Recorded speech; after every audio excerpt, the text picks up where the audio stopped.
एक बार माता पार्वती ने भगवान शिव से पूछा, हे स्वामी, संसार के प्राणी सदा उलझन में रहते हैं। कोई कहता है सब भाग्य में लिखा है, जो होना है वो होकर रहेगा, तो कोई कहता है परिश्रम से सब कुछ बदल जाता है। अतः जीवन में भाग्य बड़ा है या पुरुषार्थ? कृपा करके इस भ्रम को मिटाइए। भगवान शिव मुस्कुराए और बोले, हे देवी, भाग्य और पुरुषार्थ तो एक ही सिक्के के दो पहलू हैं। इस संसार के कल्याण के लिए आपने एक अत्यंत गूढ़ प्रश्न किया है। इस सत्य को समझने के लिए मैं आपको एक प्रसंग सुनाता हूँ। एक नगर में दो भाई रहते थे। बड़े का नाम था धर्मदास और छोटे का नाम था भाग्यदास। उनके पिता एक साधारण किसान थे। मरते समय पिता ने दोनों को बराबर जमीन दी और कहा, बेटे, ये धरती माँ समान है, इसकी सेवा करोगे तो ये तुम्हें अन्न देगी, उपेक्षा करोगे तो ये बंजर हो जाएगी। पिता के जाने के बाद धर्मदास ने सोचा, पिताजी ने जमीन दी है, ये मेरा सौभाग्य है, लेकिन अब इसमें फसल उगाना मेरा कर्तव्य है। अगले ही दिन वो खेती के काम में जुट गया। उसने खेत जोता और समय पर गेहूं के बीज बोए। उसने भाग्यदास को बहुत समझाया, भाई समय बीता जा रहा है, तुम भी बीज बो दो।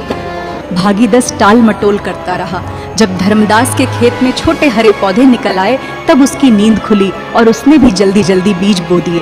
धर्मदास चिलचिलाती धूप में पसीना बहाता रहा।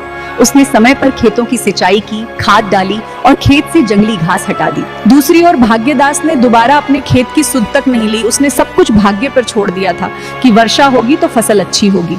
संयोग से उस वर्ष बारिश बहुत कम हुई, भीषण गर्मी पड़ी और पानी के अभाव में भाग्यदास की पछेती फसल धीरे धीरे सूखने लगी।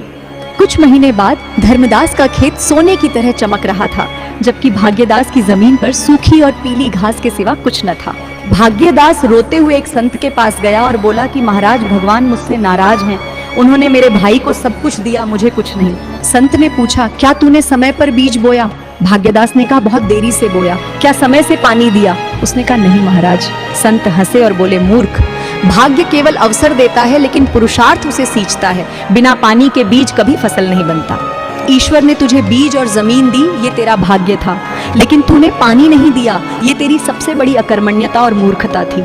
भगवान शिव माता पार्वती से बोले, देवी, पुरुषार्थ इतना प्रबल हो सकता है कि वो भाग्य की रेखाओं को भी पूरी तरह बदल दे। जैसे तेज हवा बादलों की दिशा बदल देती है, वैसे ही कठिन परिश्रम भाग्य की दिशा बदल देती है। इसलिए मनुष्य को निष्काम भाव से निरंतर कर्म करते रहना चाहिए।